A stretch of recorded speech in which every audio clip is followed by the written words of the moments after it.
nada de errado com o artigo do Estatuto da Criança e do Adolescente que trata da aplicação de medidas socioeducativas a menores em conflito com a lei. Em parecer enviado ao Supremo Tribunal Federal, a Procuradoria-Geral da República se manifestou contrária à ação proposta ao STF pela Associação dos Delegados de Polícia do Brasil. Segundo a ADEPOL, os artigos citados devem ser considerados inconstitucionais.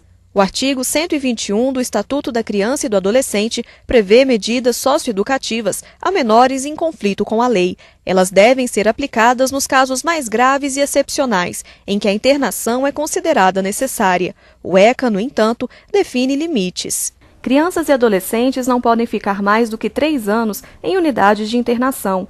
Após esse período, eles devem ser liberados, colocados em regime de semi-liberdade ou de liberdade assistida. Além disso, ao completar 21 anos, o jovem não pode permanecer internado. Com a definição desses prazos, o ECA procura evitar problemas que uma internação muito longa pode provocar no desenvolvimento da personalidade da pessoa. Mas nem todo mundo concorda com essas regras. A Associação dos Delegados de Polícia do Brasil ajuizou no Supremo Tribunal Federal uma ação direta de inconstitucionalidade contra esses prazos, com a justificativa de que eles não protegem integralmente os jovens. Para a ADEPOL, apenas a Justiça deve determinar o tempo de internação necessário para cada caso, o que evitaria a liberação de um infrator que ainda apresenta riscos à sociedade.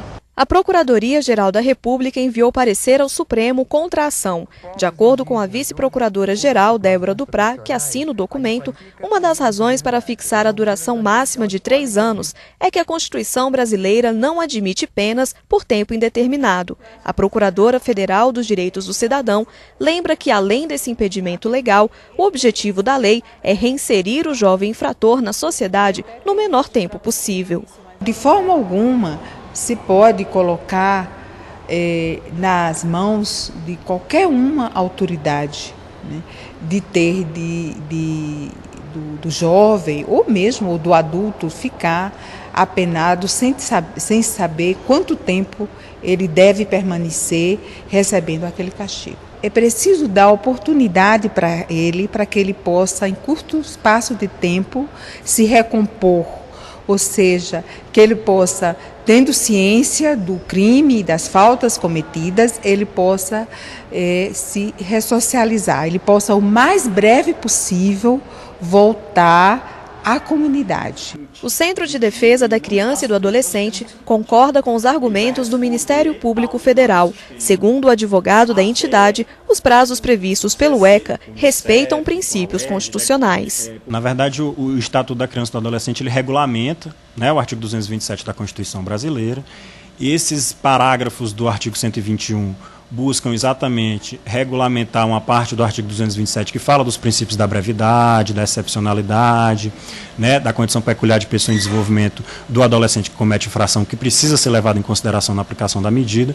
Portanto, suprimir esses artigos, né, a proposta de não deixar que o Estatuto continue em consonância com a Constituição, é que faria com que nós tivéssemos uma inconstitucionalidade. Segundo o levantamento da Secretaria Especial dos Direitos Humanos da Presidência da República, realizado em 2007, o país contava na época com mais de 15 mil jovens internados. O secretário de Direitos Humanos, Paulo Vanucci, ressalta que medidas socioeducativas não podem ser confundidas com penas aplicadas a presos. O adolescente infrator não vai ser tratado como bandido, ele vai ser tratado como criança, adolescente em condição que requer proteção integral, então ele vai ter uma sentença judicial chamada medida socioeducativa e vai cumprir em condições de apoio psicológico, de assistente social, educacional, para ele ser reinserido. Para o Centro de Defesa da Criança e do Adolescente, as medidas são necessárias para transformar o jovem infrator em cidadão consciente. Muda a história de vida das pessoas e é isso que interessa a sociedade brasileira, né? Que as pessoas saiam do sistema não praticando novas infrações, né? Mas saiam do sistema aptos a voltar à convivência tranquila em sociedade, com seus direitos garantidos, né? E aptos a viver em tranquilidade, sem violência, que é o que interessa para todo mundo. Pela cultura indígena, os filhos devem acompanhar os pais no trabalho. Cabe às instituições públicas, como o Ministério Público Federal, respeitar essas e outras tradições. Mas na região metropolitana de Porto Alegre, no Rio Grande do Sul, um caso gera preocupação.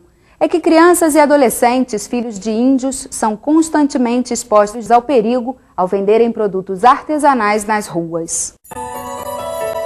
Os índios da etnia Caingangue, que vivem nos arredores de São Leopoldo e Novo Hamburgo, região metropolitana de Porto Alegre, têm no artesanato a principal fonte de renda. Eles usam plantas e grãos típicos da região para fabricar manualmente as peças que ganham diversos formatos. Sem um local específico para a venda, eles vão às ruas. A cena é comum, principalmente nos semáforos e cruzamentos das principais vias das cidades. Os produtos são oferecidos pelas crianças. O problema é o perigo a que elas são expostas no vai e vem dos veículos. Duas ou uma? Uma por 2 pilas. De acordo com a cultura indígena, as crianças devem acompanhar os pais no trabalho. A situação em Novo Hamburgo e São Leopoldo, no entanto, chamou a atenção do Ministério Público Federal. Esse fato das crianças acompanharem seus pais no trabalho não abrange o fato delas serem expostas a risco no trânsito. A vida dessas crianças indígenas, para nós, é um valor absoluto que se impõe e nós lutaremos para defender esse direito à vida dessas crianças. Numa tentativa de tirar as crianças indígenas das ruas, o MPF assinou termos de ajustamento de conduta com órgãos públicos locais. O Conselho Tutelar de São Leopoldo foi um deles. Mas, segundo essa conselheira, nem sempre é fácil executar o trabalho. Existe a demanda e eles correm de nós, a gente não pode colocá-los dentro do carro, existe essa limitação. Diante da dificuldade, o MPF apresentou outra ideia: a criação de locais para que os índios possam vender os produtos. Uma forma de proteger as crianças e de apoiar os representantes da etnia Caingangue em sua principal atividade econômica. Os primeiros locais sugeridos aos municípios, no entanto, não foram aceitos pelos índios. Para que o projeto dê certo, é preciso que haja consenso. O Ministério Público Federal não está fechado para que os representantes da comunidade indígena de São Leopoldo nos procurem e venham novamente, acompanhados do Ministério Público Federal, procurar as administrações municipais dessas duas localidades para lutar por lugares que eles entendam melhores para a venda do artesanato indígena e onde eles possam oferir melhores e maiores recursos para obter sustento para as suas famílias. Isso não há problema algum. A proposta foi bem recebida pelo Conselho Tutelar. Aqui é distante do centro da cidade, as pessoas vão procurar a periferia, enfim, para comprar o material, mas num espaço mais centralizado onde possa as pessoas participarem, né? E também entender a cultura indígena, não só comprar material porque está ajudando, que aquilo ali é com que eles vivem, né? A gente fica por aqui. A sua participação é muito importante para o nosso programa. As sugestões podem ser enviadas para o e-mail interessepublico@pgr.mpf.gov.br. E se você quiser rever alguma reportagem, o Interesse Público está na internet. Acesse o site www.pgr.mpf.gov.br, link Interesse Público. O programa também pode ser visto no YouTube, no endereço www.youtube.com/tvmpf. Espero você no próximo programa. Até lá!